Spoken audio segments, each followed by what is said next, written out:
الحمد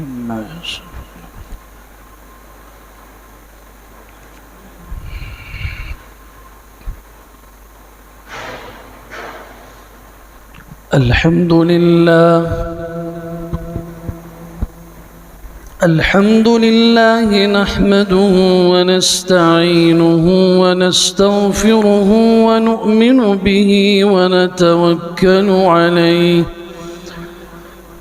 ونعوذ بالله من شرور أنفسنا ومن سيئات أعمالنا.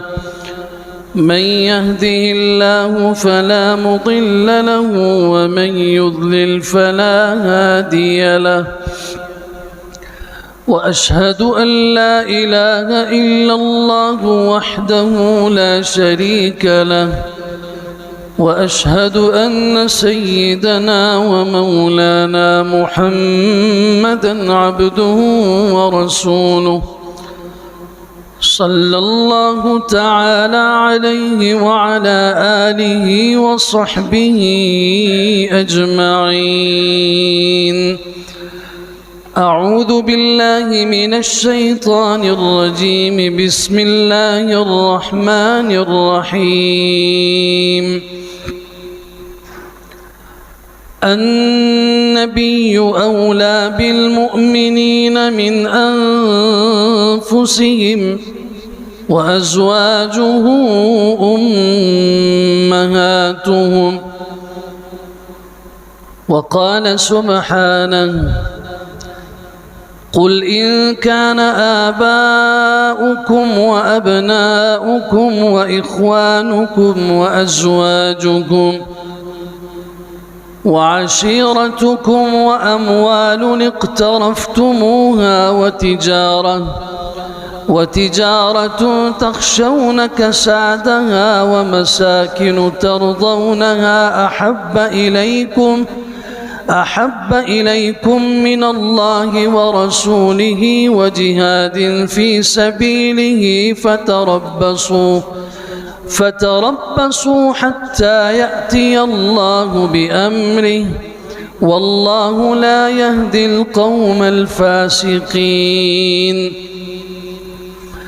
وعن أنس بن مالك رضي الله تعالى عنه قال: جاء رجل إلى رسول الله صلى الله عليه وسلم وقال: يا رسول الله، متى الساعة؟ قال: وما أعددت لها؟ قال: ما أعددت لها ولكن أحب الله ورسوله. فقال عليه الصلاة والسلام: المرء مع من أحب، أو كما قال رسول الله صلى الله عليه وسلم: صدق الله وصدق رسوله المصطفى صلى الله عليه وسلم، ونحن على ذلك لمن الشاهدين والشاكرين، والحمد لله رب العالمين.